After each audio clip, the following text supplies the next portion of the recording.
దేశంలో బీసీ ఉద్యమం బలంగా ఉందని గల్లీ నుంచి ఢిల్లీ వరకు బీసీ నినాదం నడుస్తుందన్నారు రాజ్యసభ సభ్యుడు ఆర్ కృష్ణయ్య. హైదరాబాద్ కాచిగూడలో తెలంగాణ బీసీ లెక్చరర్స్ అసోసియేషన్ నూతన సంవత్సర క్యాలెండర్ను ఆవిష్కరించారు ఆర్ కృష్ణయ్య.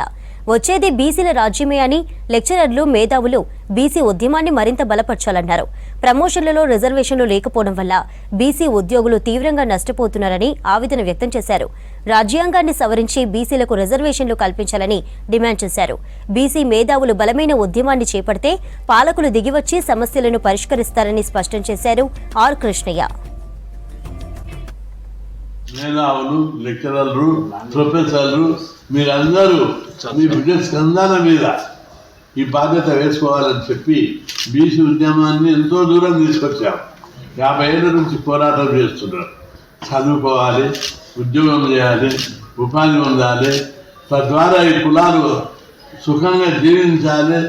సమాజంలో అసమానత లేనటువంటి సమాజం, సామాజిక న్యాయం కోసము సమాజం, విశ్వమానవ కళ్యాణంతో ఉన్న సమాజం ఏర్పడాలి. ప్రతి ఒక్కరు చదువుదారని కులాలు అభివృద్ధి చేయాలి.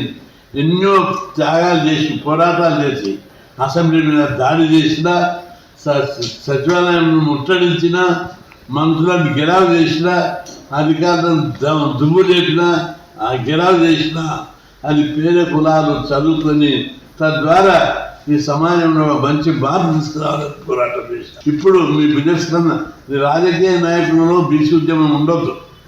బీసీ ఉద్యమం మేధావులైన మీరు నడిపించాలి. ఉత్తరప్రదేశ్, బీహార్, ప్రపంచం లోపల జరిగిన అనేక విప్లవాత్మకమైన మార్పుల్లో మేధావులైన లెక్చరర్లు, టీచర్లు తమ బిజినెస్ కందాలను తీసుకున్నారు. రాజకీయ నాయకులు పార్టీ పదవుల కోసం, తమ అస్తిత్వం కోసం, ఉనికి కోసం వెంబడే వాళ్ళు మారుతుంటారు.